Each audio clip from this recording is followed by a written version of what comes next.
18 kargador ang kaduda-duda. Ang mismong testimonya nila ay nakakapagtaka. Lumabas na po ang ilan sa mga ito sa balita. Oh, we were two hearts dancing in the night.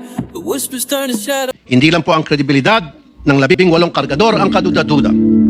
Ang mismong testimonya nila ay nakakapagtaka. Lumabas na po ang ilan sa mga ito sa balita. Pero pasadaan lang po natin. Let me show some video clips of the hearing.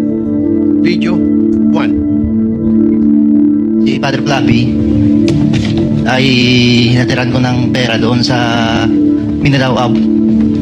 Isang sobre yun, sir. Anong lugar po yun?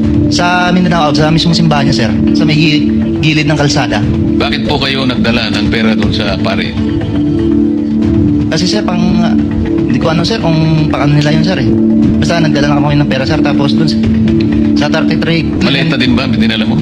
Isang sobre, sir. Tapos doon, sir, sa 33 Clemente. Baka naman sulat lang pinadala Hindi, sir, sobre. pera, sir. Kita ko mismo, sir, eh. Tapos sa 33 Clemente, sir, isang maleta. Kanino? Kay Father Flappy, binuhat ko papunta sa sakyan niya. Tapos yung suot niya, sir, itim na pangpare. Sagot naman ni Diocese of Cubao Bishop Elias Ayuban Jr., there is no church entrusted to the Society of the Divine Word on Mindanao Avenue or anywhere in its vicinity. Pangalawa, iPhone time travel.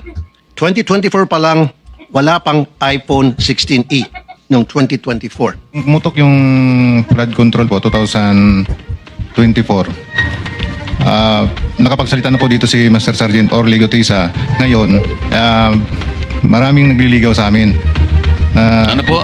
Nililigawan po kami na hindi na po kami magsalita. Yung lahat ng cellphone po namin, ibibigay po sa kanila. Sa anong dahilan?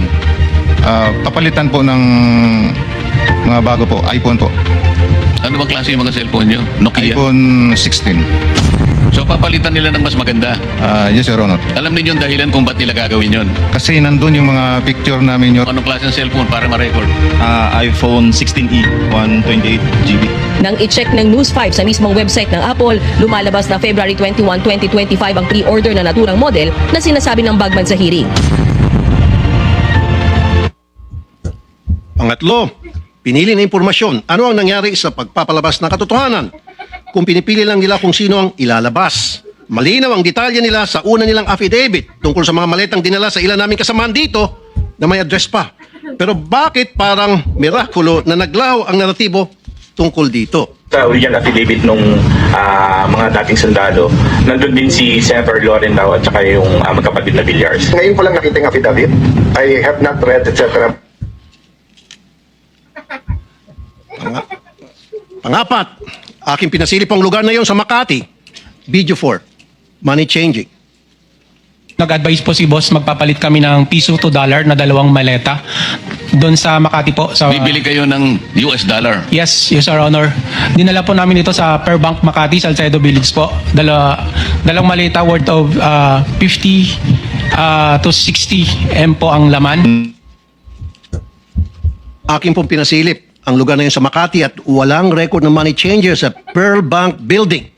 Dapat po makumpirma ito. At syempre, nandyan din po ang mga kadudadudang testimonya nila laban kay Senator Soto na pinabulaanan niya na dahil nga matagal ng patay ang sinasabi nilang si E.A. Mark or Executive Assistant Mark. At ang pagbawi nila ng aligasyon tungkol kay Representative Laila de Lima na noong mga panahon na yun ay hindi pa kongresista at nakakulong pa. At sabi ni Ombudsman Boyeng Rimulya, ang isang litrato ay delivery na nangyari noong panahon ni Speaker Lord Velasco pa. And so I come to my third point because it seems that some of the information from these 18 porters or cargador are fed. They have a hard time telling their story on their own. Kung papanoorin mo ang live selling nila noong Webes, hirap silang ikwento ang kanilang naratibo. The presiding officers of that conference were coaching and leading the resourceful persons. Pag medyo nagkakamali, siyempre, inaayos ng mga presiding officers ang testimonya. Minsan si Atty. Baligod na, hindi naman involved sa pagbitbit ng maleta, ay siyang tumitistigo tungkol sa nangyari. Wala naman siyang personal knowledge.